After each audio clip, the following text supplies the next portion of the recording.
Welcome to Portman Road. This sound indicates an important announcement.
Hello again, my friends, and you are my friends, and welcome back to your Monday night's Talking Town Extra Time.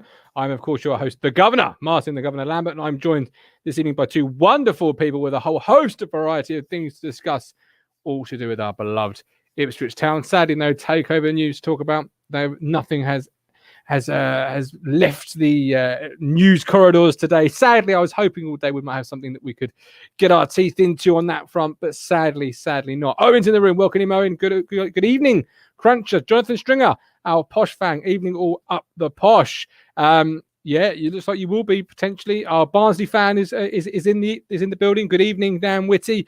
Michael Finch, good evening, and Stiggy, good evening. As always, guys, you can of course listen to this back on all good audio platforms. Just search Talking Town, and you can of course support us on Ko-Fi. We are coming to you live across Facebook, Twitch, and YouTube. If you are on Twitch, please hit subscribe, follow the channel on that, and if you're on YouTube, please hit subscribe. It continues to help us to grow on YouTube. We are now at good levels. We're growing, but I will always remember the first 2,000, and I have some fantastic exclusive 2,000 merchandise in the pipeworks. Ben's just subscribed. Good man, Ben. Welcome to the Talking Town family. Get involved in the chat. They'll look after you. Not that Cruncher, ignore him.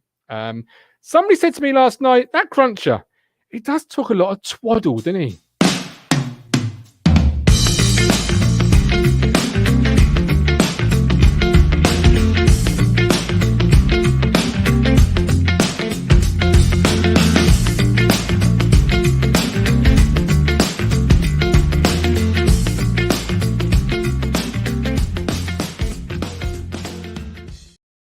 Dropped you in it there, and sorry. You're going to get me in so much trouble. And I'm sure that Cruncher probably knows it wasn't twaddle that I used. No, I was trying to keep it polite and PG at 20:38 on a Monday evening. So let's just discuss what it was we were talking about, or rather you were talking about. You were discussing his Paul Cook comments yesterday. Is that correct? I loved the show yesterday. I really, really enjoyed it. And I love seeing, especially when Kate Riley gets involved. She's great. She's just like really, she's really easygoing and fun, isn't she? She's great fun. So I love seeing Kate Riley on the show. Brilliant. So thanks to her for getting involved, and well done you guys for getting her involved. But yeah, Crunch was talking about Paul Cook, and like, it was just, and he isn't the only one, but it was just the absolute denial that anything wrong could be said, absolute refusal to allow any kind of questioning. And I think you said to him, but those are the facts. And he was like, well, no, because this, that, and the other. And I was just like, honestly, people with their heads on at the moment, I don't think any of us want him to fail. I think you might get the odd person who wants him to fail because they want Evans out, but I think that's it. I don't think there's many. Whereas you've got this other end of the extreme where people like Crunch quite rightly were backing Cook because he came in, and it's just, you are allowed to, no, you're right, Crunch, it's too early to judge him, but you're also allowed to say, well, hang on a minute, what are we actually doing? Like, what's different? Because nothing has changed. And I tell you what this weekend has done for me, I know we'll talk about it more, but I've had to move from stubbornly saying for months that we had a decent enough team to go up. And you said to me, no, we don't know, we don't know, we don't. And you were right. So I was right about Paul Lambert and you were right about the team. I've got to get a video of a crowd going absolutely ballistic. Every time someone says, Martin, you were right, I'm going to hit it every single time because it's going to be euphoric. It really is. Well, if you've got your bullshit bell, haven't you? So we'll have to... That's probably the bullshit bell because that lives with the king of bullshit. Sean Gladden, do you think it's going to happen? Your percentage? I'm 98% sure it will happen. Amy, if I was to ask you right this minute, what is your percentage on this takeover? Where would you be with it? I've gone to about 75, I think, over the last week. Yeah. Down. King Callie, WrestleMania event here. Queen of Hearts versus Hard Truth with Media Mogul as special guest referee. I love it. Joining us this evening in our triple threat of town contributors. Not yet got an intro, but the next one she certainly will. It is our resident veterinarian, no filter, Yorkshire V. Vicky, how you doing? Hi, yeah, all good, thank you. Good. You've explained the tweet to me twice, and I do finally get it, which is the great news coming out of yesterday's show. We have got a little bit of a sweepstake, it seems, brewing in our chat. At which minute of the show, Vicky will drop an expletive. So no pressure there, Vic. But some people got it quite early on in the show, and others haven't. Oh, fuck. Whoever has 30 seconds, give yourself a pat on the back. A HDR home dressing room channel point. Well done. So, Vicky, yesterday 0-0. Before we come on to that, where are you on the takeover in terms of percentage, as Sean Gladding asked in the chat? Probably about 50.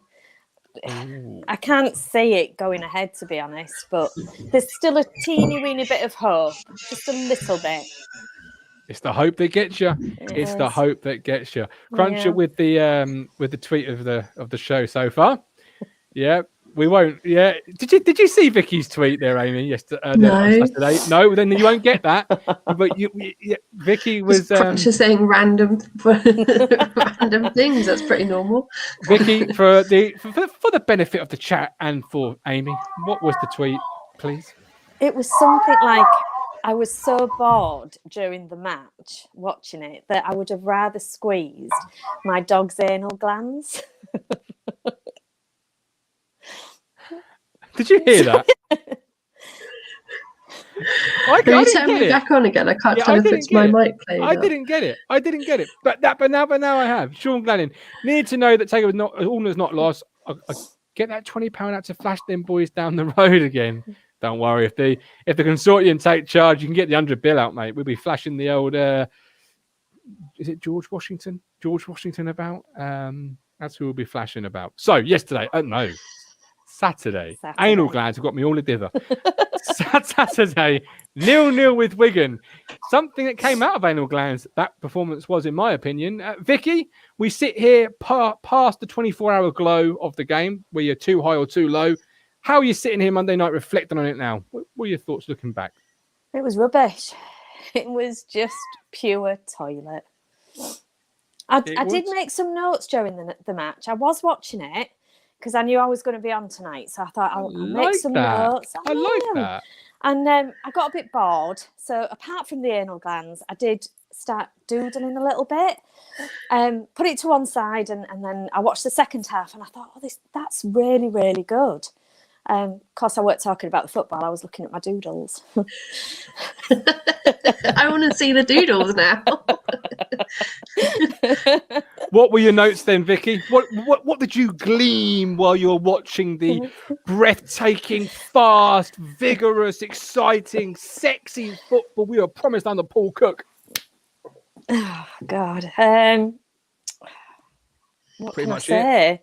What Yeah. can I say? I mean, they don't read each other very well, do they? And it's Norwood's so exposed up front. It's quite poor. Vicky, yeah, throw in one of those rubber rings in the old swimming pool, Amy, because the guy is absolutely lost up there on his own. What did you make of it sitting here now Monday night, 0-0 with Wigan, who have conceded, I think, something like 68 goals this campaign, and we mustered 4 shots on target? Story of our season, isn't it? I'm just utterly fed up. There was 2 weeks of finally feeling a little bit of hope, and I know that it's not going to happen overnight with Cook. Of course it's not, but it almost feels not worth the money of keep going this season. Just stop. Just leave it. Just stop putting me. I'm already thinking about next season because I'm thinking about us being able to go back. I'm thinking about what away games we might be able to go to in League One next year. I'm not bothered about watching any more games this year. I watched the home games because someone has very kindly lent me their son's season ticket number, but I'm not paying for away games at the minute. And maybe that makes me a terrible fan because I was paying when there was all of that excitement, but what's the point? They're not turning up, they're not bothered, and I suspect it's probably because most of them are already on the beach. We're not going to go down. What is it I read earlier? Heat sharpens iron, but it melts plastic. Not saying anything about your fandom there, Amy, being plastic. Oh, thanks. But, I'll be there, rain or shine, win or lose, mostly lose. No, but when the heat is up, I'll watch it because I'll really care. When we're doing really bad, I for God's sake, I've sat through us losing to Accrington 2 seasons in a row at Accrington on that freezing cold open terrace. I can do a cold Tuesday night with Rochdale the other season. I will do that. What I won't do is knowing that nobody is going to be bothering on that pitch and that nobody is good enough to be bothering on that pitch, and it needs a complete clear out, and so I just feel like the rest of this season is completely pointless. And I understand if people disagree with that. I totally get it. Like, it was weird this weekend not being that bothered. I look forward to the games, especially when I'm coming on to watch this show, but I've got better things to do with my weekend at the moment. It's a struggle, isn't it, Vicky? Because we are still only. I mean, I was writing my article for this week's paper, and the fan base is like Amy, really despondent, really sort of out of it. But mathematically, you couldn't get more in it, really. Oh, but it's just so deflating watching them. And I can remember when they used to be in the Championship and we'd have a really good game with some teams, and that feeling, you come away and yay, we've won, or we got a good point, even when we lost but we played really well. You just don't get that now. It's just so meh. Do you know what I mean? But we were promised so much more, which is what I was trying to say yesterday to the guys. Them to themselves were the Paul Cook cheerleaders. They were the Paul Cook, Lee Cook, everything Cook cheerleaders, and this is not the land of milk and honey that I was promised I would be given. Yes, the players aren't good enough, but are they 11th place?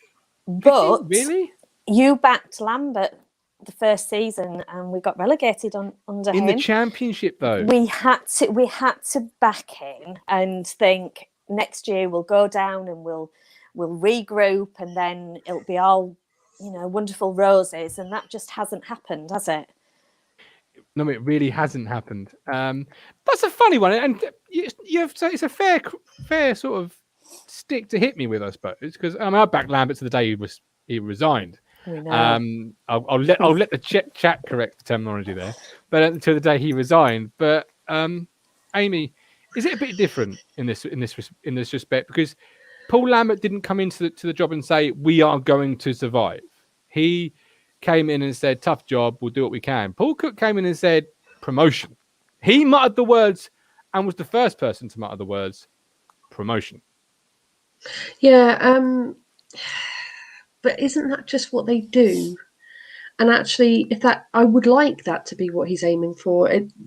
This club deserves nothing less than promotion, but it's just realistically it wasn't going to happen. And I probably would have preferred him to say that, but then they're not going to get people buying iFollow passes, are they? If they say, well, forget about the rest of the season, that they can't say that press-wise. They can't.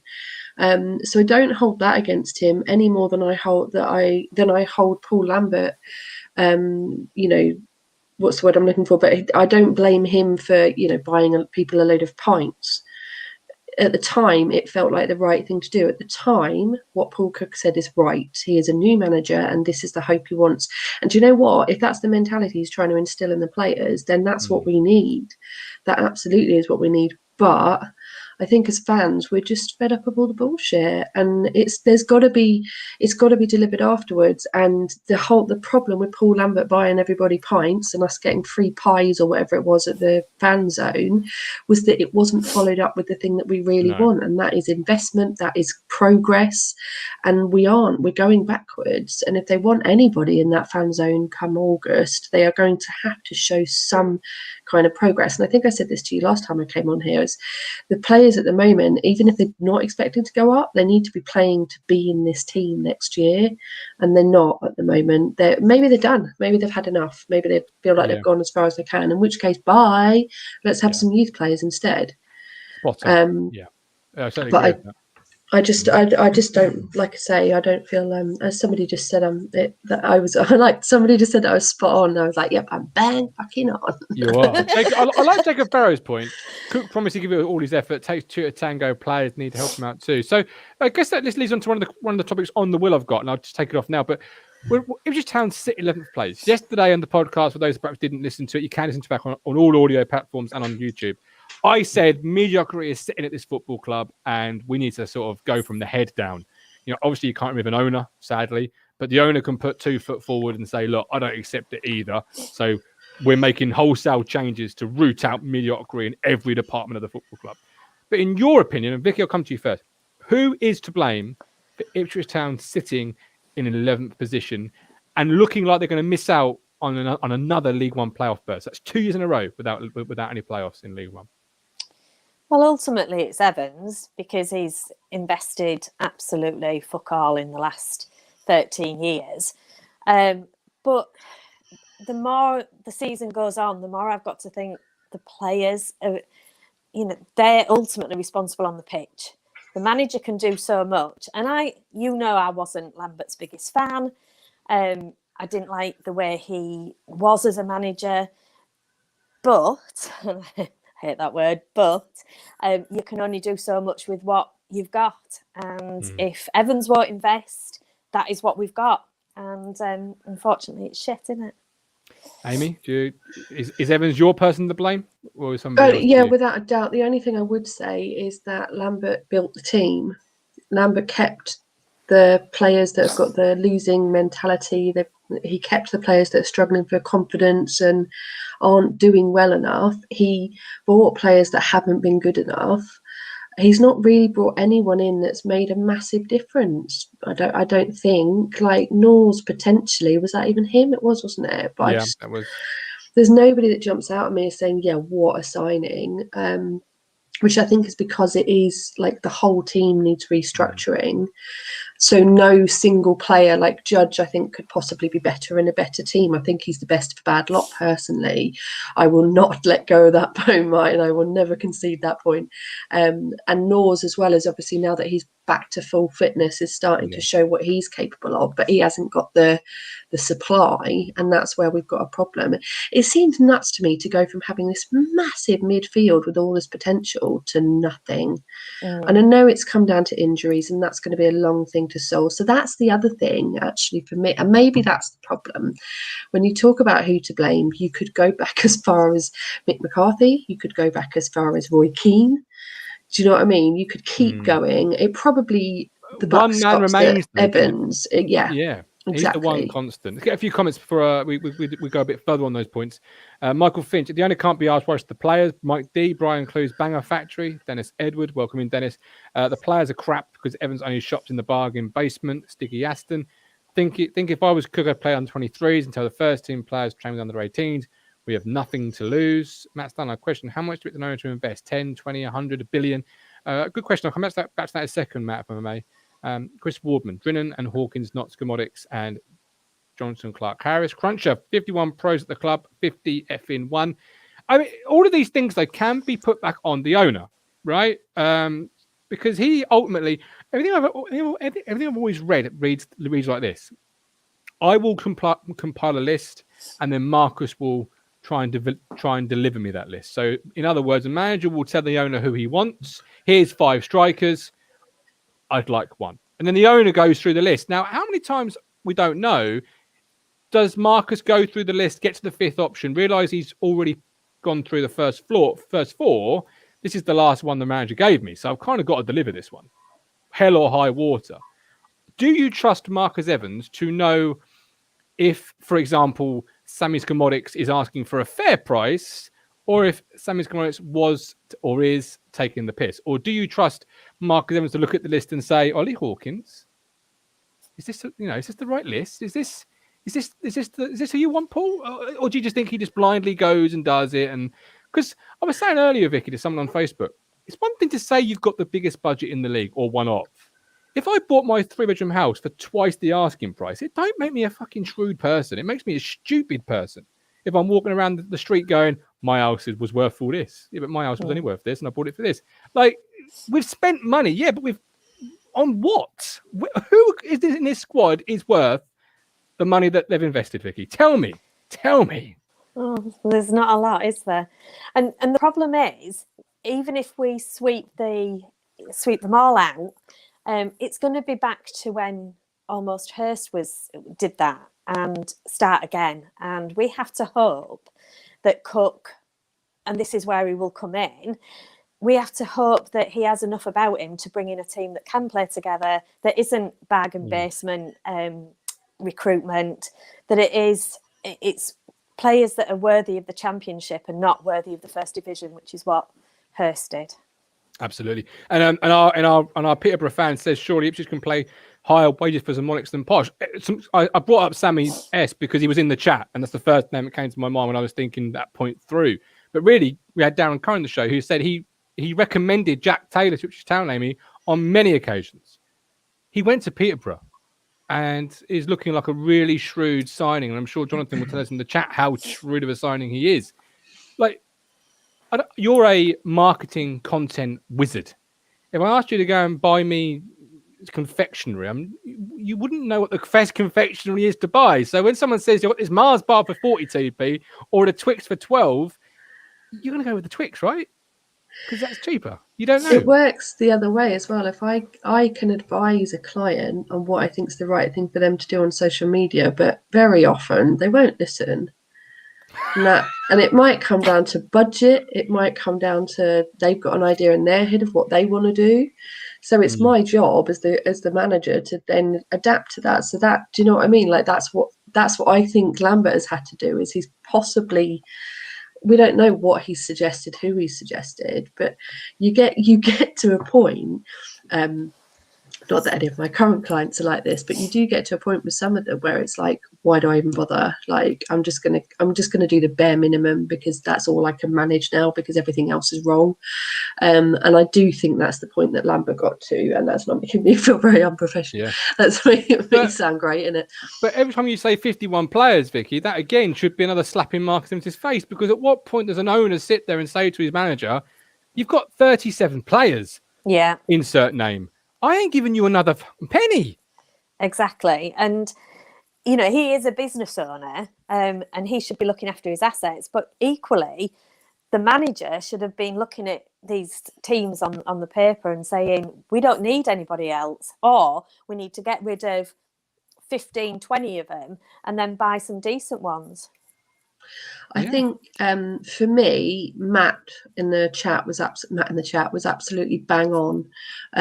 He has basically raised the point of a football director. And when we were talking about who might be taking over, every single idea that a fan said came alongside having George Burley as football director, Terry Butcher as football director. It was that on top of whoever it is that came in as a manager.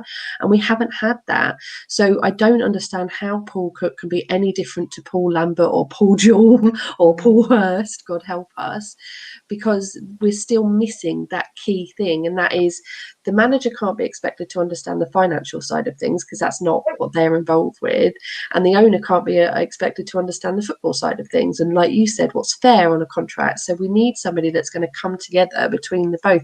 What was the name of the guy that used to be like a player liaison? Derek something. Can't think of his name, but give me Barry Fry.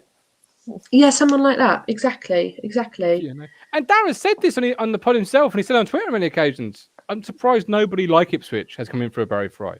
Knows the lower levels, knows a player, and he's just a lovable character as well. You know, sold to the fat bastard in the blue blazer. But we do need it, don't we? I was Doncaster Rovers for a while, and that's the one. Thank you, Mike D. Yes, it was. Lovely guy. He was chief executive, not player liaison. That's what threw me. No, it definitely was him. I remember celebrating us scoring that third goal against Norwich the day before Jim Magilton got sacked. That was amazing. Sorry, I digress. I've forgotten what I was saying now. You distracted me with Derek.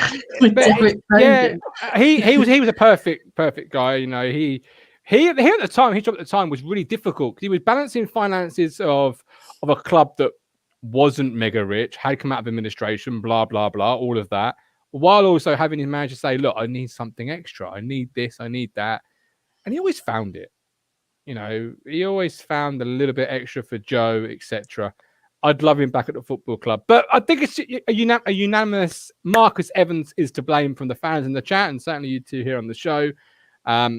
I think that's fair, you know. We just have to hope, Martin, that releasing some players will release some money, and if he puts a little bit more in, I know that's asking an awful lot, and he probably won't, but we could get a really decent squad. Yeah, potentially anyway, if Cook has a good recruitment. And the thing is, I was thinking about this morning again because I was really reflecting back on my rant about the mediocrity setting in, and my wife wasn't happy because I mentioned a few people such as the refreshment person, shall we say, and it's not their fault. But I was making the point that, you know, you have to do something at this football club drastic, because in 2 seasons, ladies, we've not even put a glove on the Papa John's trophy, and both seasons we've finished 11th or we'll finish mid-table. No, so we're not good in the cups. We're not good in the league. We're not good anywhere. That's got to change. You know, how many times we watched our club on Papa John Tuesday evening and we've rested all our top stars for the league? Well, that went well, didn't it? Every year we say that, though, right? And every year we say hopefully they'll reinvest. And as fans, we need to be a bit more sharper this summer. Previous summers, we've let players like McGoldrick go, who we know have been on big money. We need to ask the questions of who's coming in and are they likely to be on the same sort of money as the players going out? Because I doubt that summer window when McGoldrick left and Waghorn left and Webster left, the players coming in, were they anywhere near their money? I don't know. Well, Cook keeps saying that there's some exciting things going to happen. And you just have to hope, if it's not the takeover, that he has got his eye on some players that he wants to bring in that can change things. Because it needs changing. Well, he seems to magically think we're going to get promoted, doesn't he? So that's what the wonderful times coming are. He's got to believe. Anyway, our first day for the will, our first unveiling. Here we go. But yeah, he's got to believe, hasn't he, really? Let's be honest. But we'll be here all summer holding that club to account. I promise you that. Deal or no deal? So our first player on the list, deal or no deal, Thomas Holy. Now, let me just give you a little bit of meat on that bone. He has got a 1 year left on the contract. Now, we are entering that period of time where you either extend, sell, or you play on a year and they go for nothing. That's normally the town approach. But let's try and be a bit proactive here. Would you say, look, Thomas, you're not in my future plans. Try and find another club, sell him, or would you crack on with Thomas in some capacity?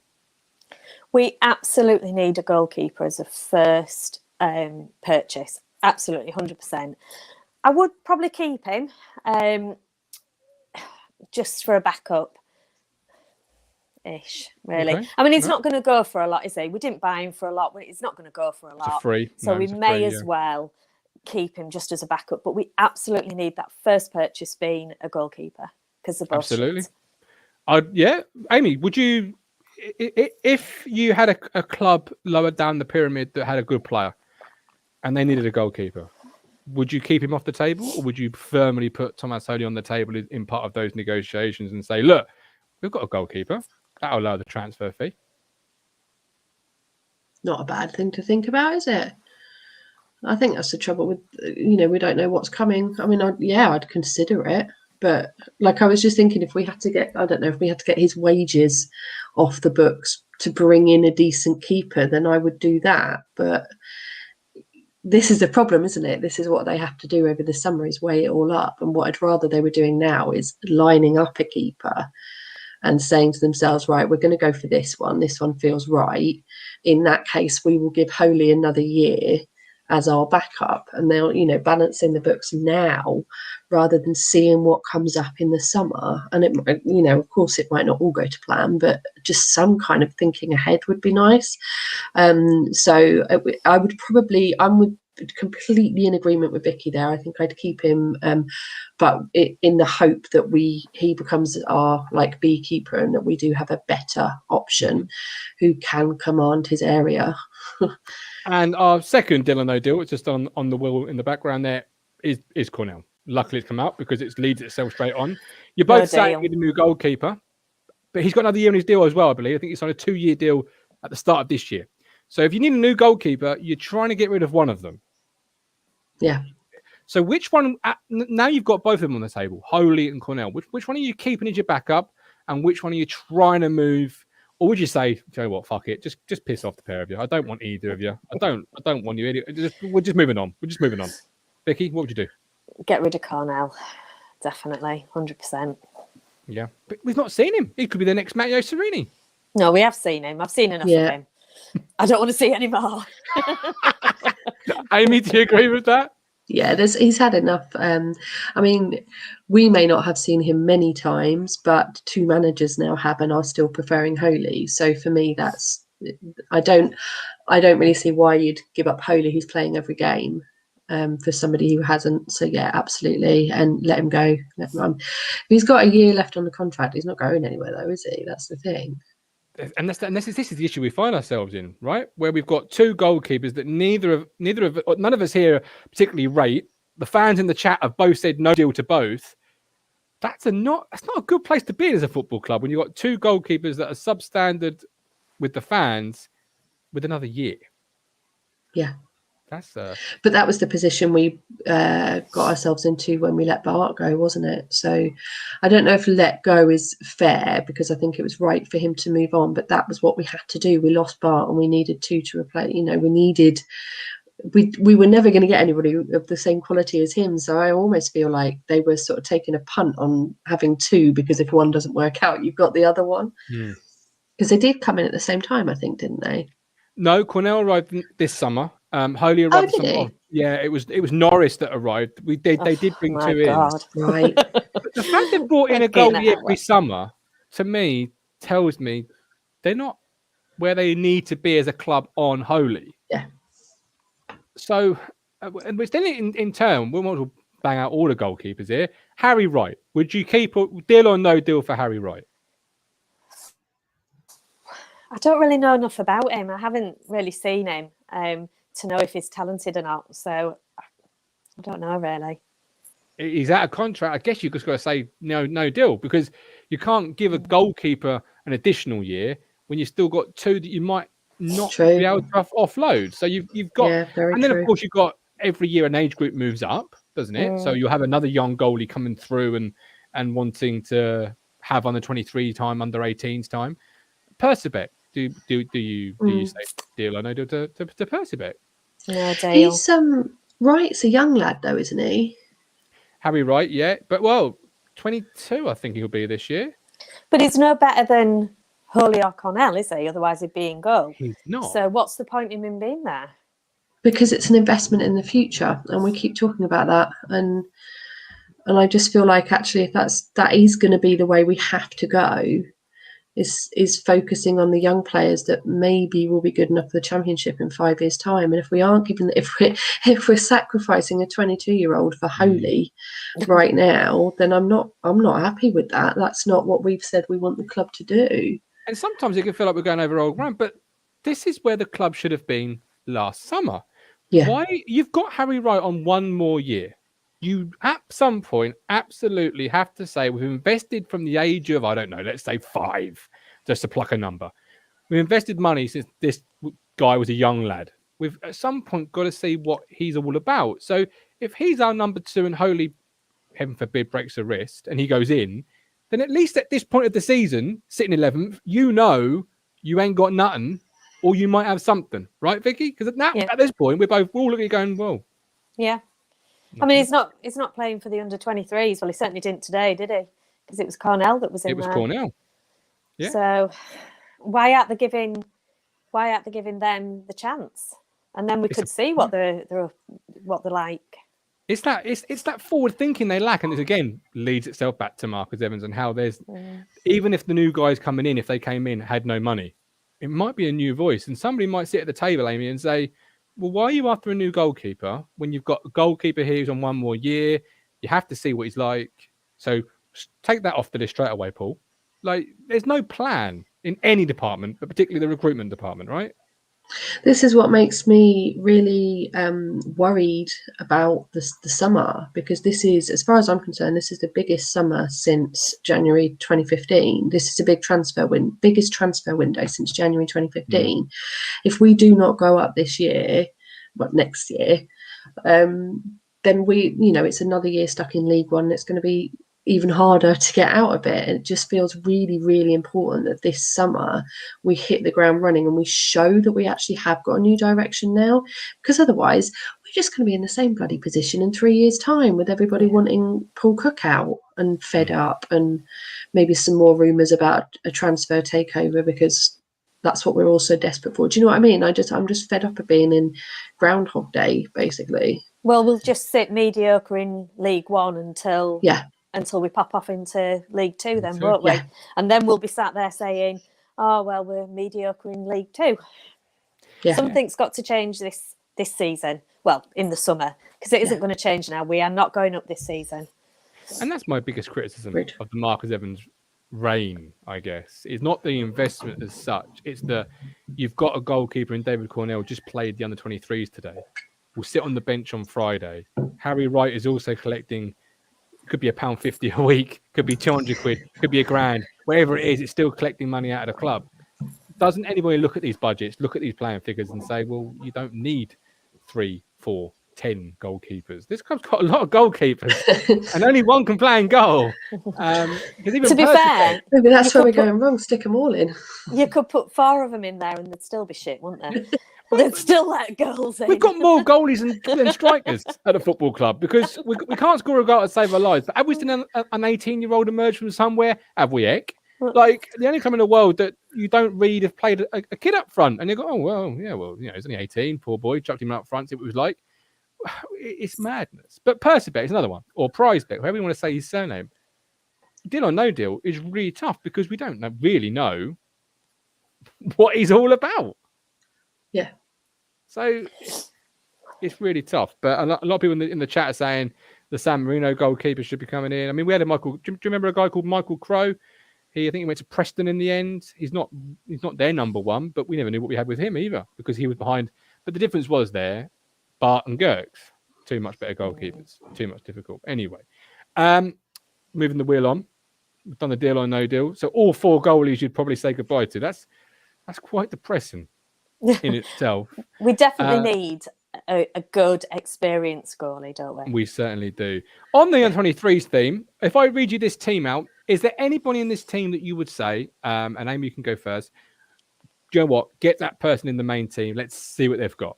Cornell, Crowe, Ando, Armin, Clements, Alexander, Nydam, Dobra, Crane, Ollie Hawkins.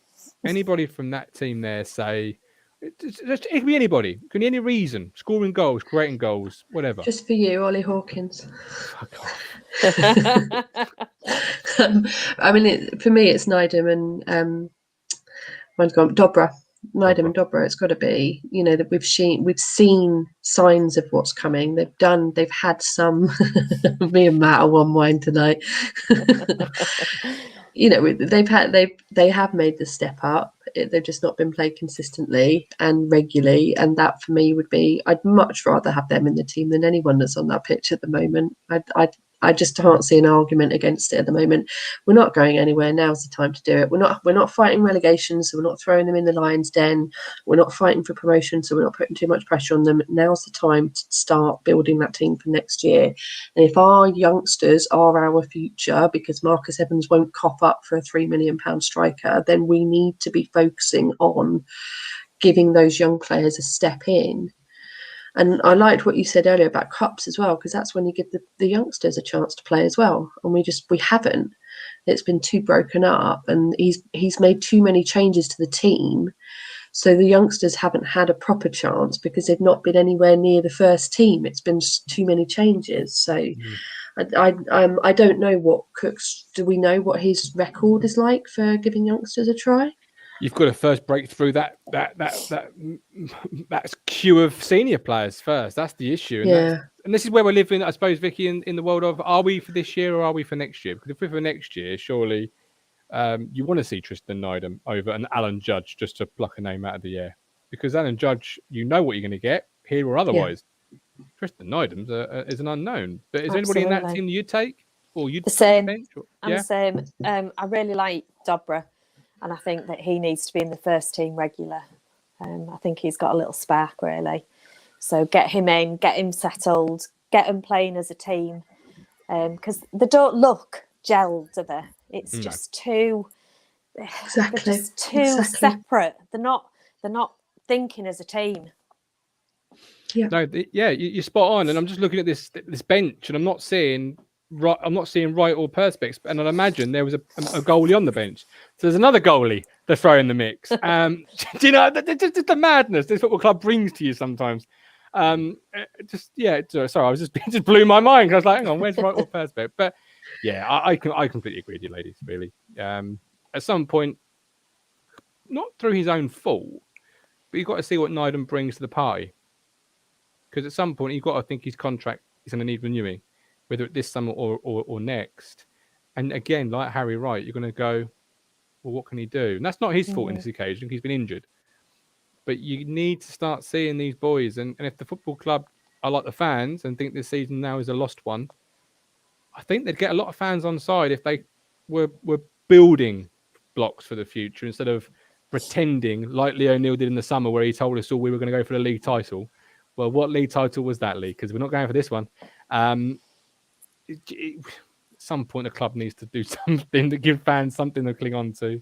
Yeah. And maybe that's Kieran Dyer sat in the dugout next to Lee Cook, Paul Cook, rather. I don't know. But the relationship between the club and the fans needs restarting and going from a strong foundation. And that strong foundation is honesty, for Christ's sake. We have had enough of the carbon copy and paste press releases that come out every week, where he's changed a few bits. It's not even Evans, is it? Let's be honest, it's the press team. We've had enough of the God, my mind, you can tell I've been on work all day because I can't think of, my vocabulary's like shrunk, but fed up with them telling me what I want to hear, because actually I don't want to hear that. I want to hear the common sense. And you're right, if Cook had said in his interviews when he took over, do you know what, this club is a mess, we need to start again, the rest of the season is going to be, we'll do what we can, but it's building for next season. And surely that would help the players as well, help them step up, because they're obviously thinking we've gone into the third manager now who just plays his favourites, just plays the easy options. But Cook should be shaking it up. Maybe he didn't know that until he was 3, 4, 5 games in.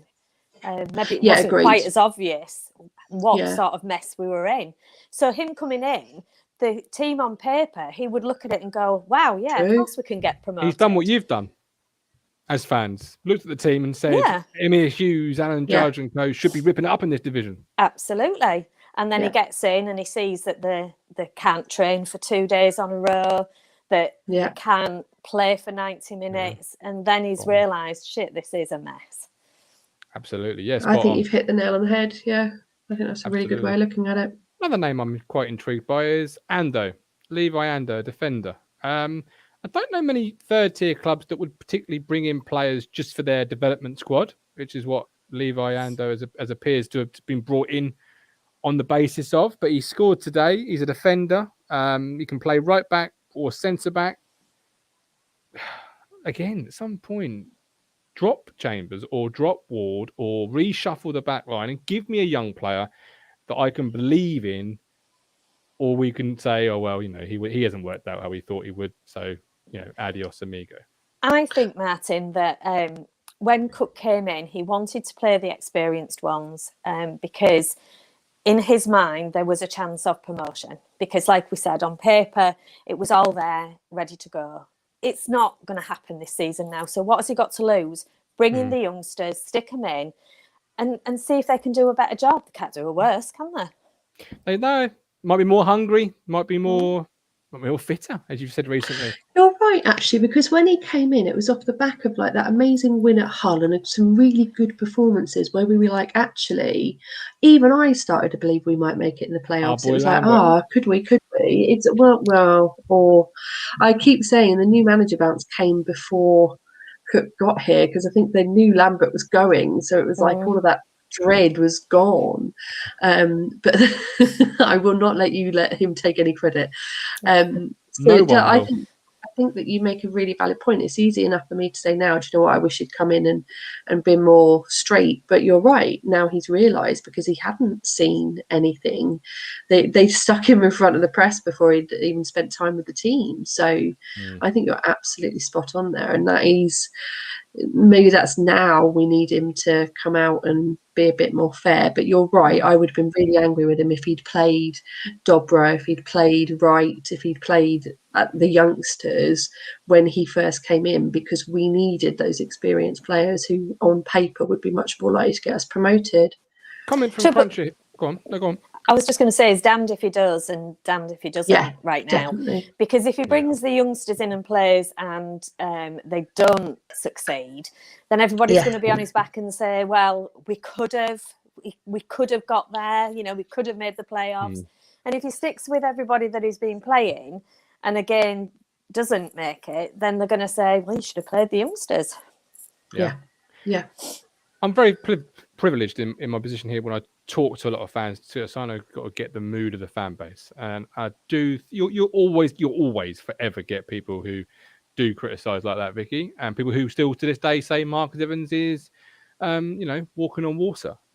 But I think that the large feeling of the fan base would be, well, we've got to look for next year now. So, and I think a large portion would go with him. There'll always be ones and two that don't. That's just the way it is. But everyone I speak to post-match on the podcasts, they're all kind of telling me, Martin, this season's over. And I keep wanting to try and shake people and say, well, how is it over? 2 points adrift. It can't be. But that's the feeling of the fan base, and you can't go against it. Cruncher says, let's bin the academy. It's an interesting comment. I've brought it up myself a couple of times. Would you be on, if the club said, look, we're not going to invest £2 million into an academy anymore, instead we're going to spend $2 million on a striker every year until we get it right, would that be, where are you on that, Amy? You're shaking your head, so obviously you disagree with that. That's not the Ipswich way, is it? And that isn't going to work either. Derby are my favourite example. Look at how much money they keep throwing at big name players, and look at them. Money isn't what works. What works is having a culture of working hard and caring. Look at Sheffield United. It took them 6 years to get out of this league, but they did brilliantly. They are such a nice club as well. Like, I really like hearing about them. And I've enjoyed seeing how well they've done, because they're a proper, like, everybody in that part of Sheffield loves them, and I just think the way they've done things is right. I don't know a whole lot about their setup, but the way they grew the club from League One, the manager that they admittedly have now sacked, but the manager cared about the club, he cared about the players, he really got on with the players, and that was what kind of instilled this winning mentality, and that was how they then shot through the Championship and straight up to Premier League. I think they did go up. Did it take them a couple of years? I can't remember. Or was it back to back? Back to back, I believe. I'm just reading. I think it was Thomas's opinion here. The Ipswich way is broken, Amy. We've not produced good enough players for a while. Vicky, I'll ask you that question there, because, well, have we? Jack Marriott came through. He went on to do good things elsewhere. Is it a case we've not produced good players, or is it a case of we've not ever given them the chance? Matt Clark is a decent centre half. We never saw it here. Like, what is it? Do we have Could be a bit of both, really. Yeah. I personally think that we sell them on too quick as well, just for a quick few pence. Keep them on. When we could have held them on for a little bit longer, kept them in the team, and then see the price go up. But we're not producing loads, are we? It's not as though it's our bread and butter, unfortunately. Exactly. We have been struggling with our youth ever since Roy Keane, and we know from what the players who have left since have said that he was not good with the young players. We've been struggling to rebuild it ever since, and we also now know that the young players now are being treated like shit. We had, was it Lewis the other week? Who went to the papers about what he went through, bless him. We have players who are living with our captain because they're not getting any support. It's one of the reasons I don't want Luke Chambers to go, because the youth players will not have anybody looking after them. There is something wrong with the academy, with the club. The day we decided not to invest in Cat A, that was the day that we said, right, okay, that's not what we... That was and it was wrong at the time. Yeah. No, you're absolutely. Right. You are right. You are right. You are. The Luke Chambers thing is what I've always brought up as a prime example of how I'm not quite sure the ethos of the football club. And do you know what? Again, like I said yesterday, with the mentality of the club and how you have to go through every department and turn it upside down. At some point, you've got to look at your academy production line and say, there's a blockage somewhere here because we're not getting any production from it. So whether you look at the recruitment side of how they recruit their young players, how they coach their young players, something isn't right, the same way something's not right in the first team. And it's just another area of the football club that really should just be turned upside like a snow globe and given a great big shake. That said, are we not living in two worlds? Again, like Ipswich Town, like we want an academy, but we don't want to play our young players. Like, if you've got an academy, Vicky, do you simply have to commit to maybe, I don't know, 12 senior pros and the rest are all filled in by youngsters? You have to, because otherwise the academy will never be worth it. Yeah. If you're having an academy, you need to invest in it, and you need to invest in the players. So you need to start bringing them into the under 23 squad, and then to look to going into the main squad. Absolutely. Amy, do you agree with Vicky there? Yeah, absolutely. Yeah, absolutely. I literally just nodded along because I think you're absolutely spot on again. Yeah, and as Chris says, with 52 on the books, what chance do they have? And that's my point, really. Yeah. You should be looking at your 12, 13 senior pros, and then the rest should be made up of academy players on the verge. Your Levi Andos, for example. You shouldn't be having Chambers, Kane Vincent-Young, Matheson, and then maybe get into Levi Ando as a fourth, possibly a fifth right back. We're not Barcelona. This should be senior kid, senior kid, senior kid, senior, all the way through. Because otherwise you're not going to make it worth it. And they will learn from that, won't they? And then they'll grow, and then the price tag will go up, and that's where we'll recoup our money. Absolutely. We've got to a point where we're too scared to risk giving them a chance. So and I do wonder if injuries is part of that, because our injury situation has been terrible for years. It's not a recent thing.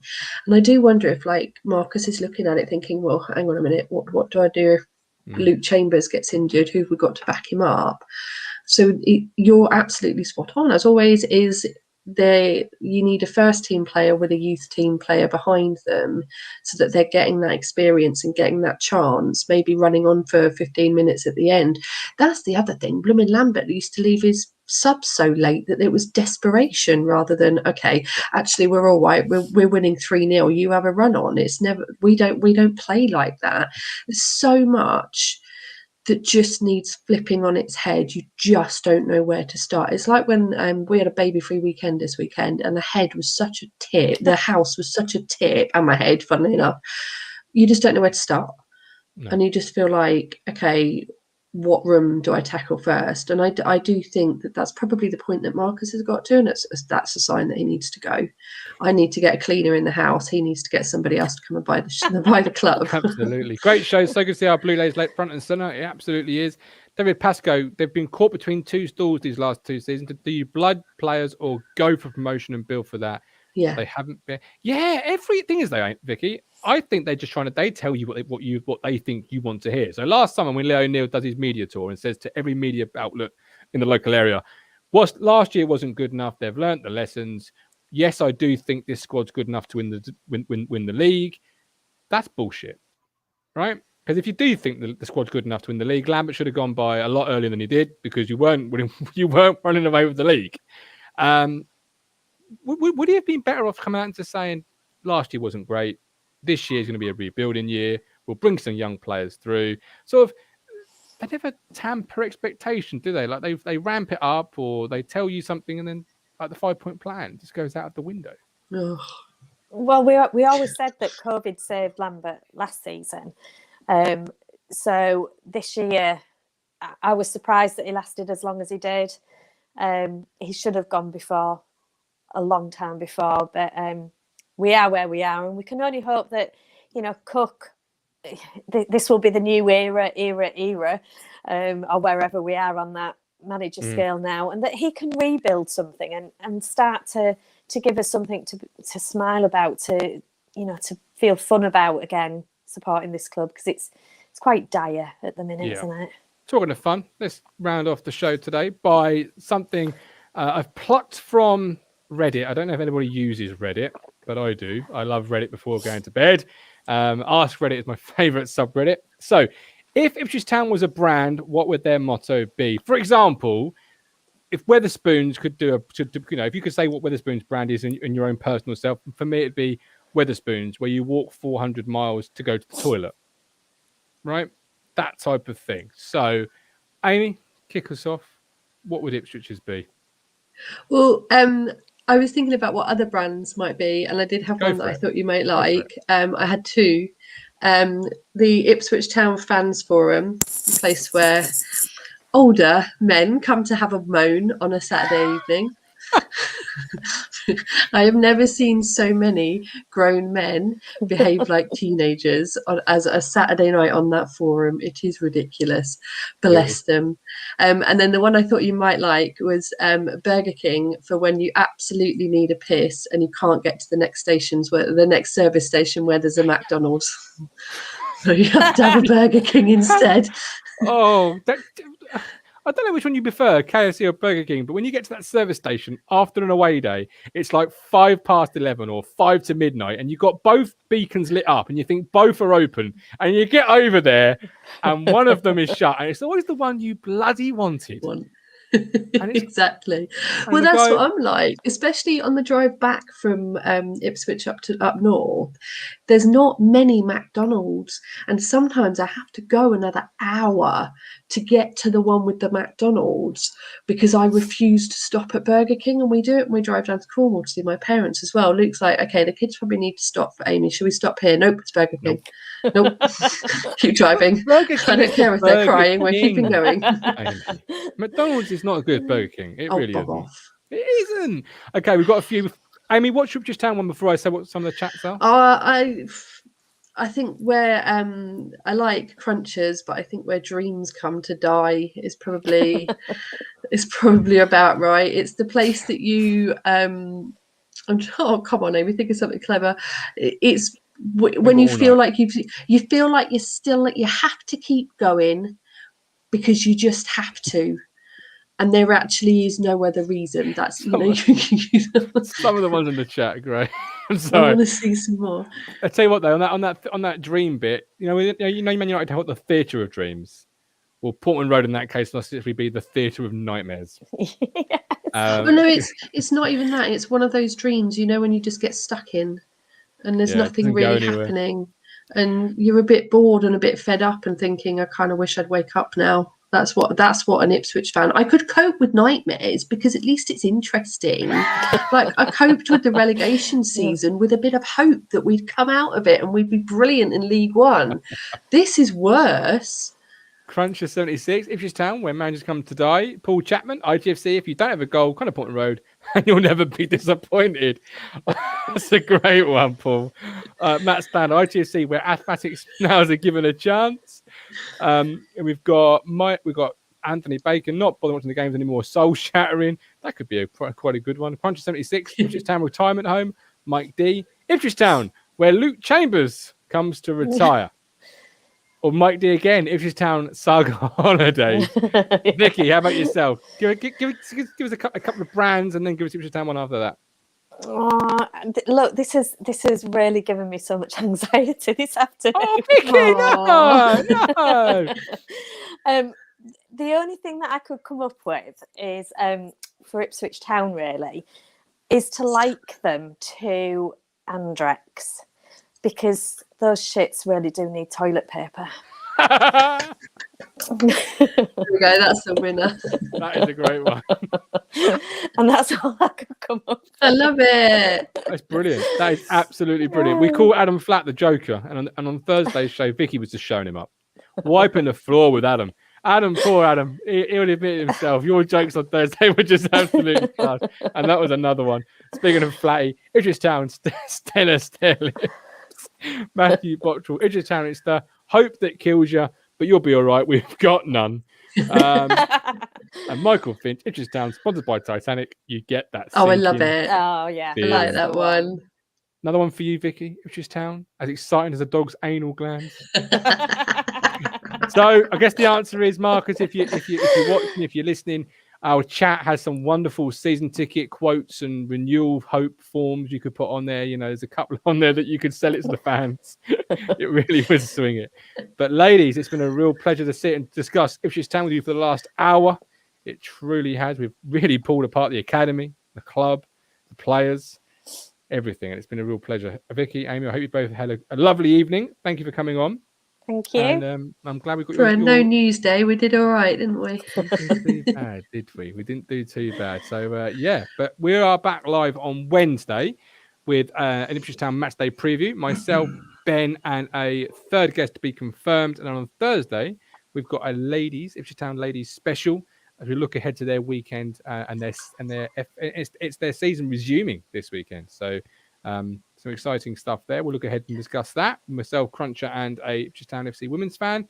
But until next time, with love, with kisses, Vicky, Amy, thanks ever so much. And we'll see you all Wednesday, 8:30.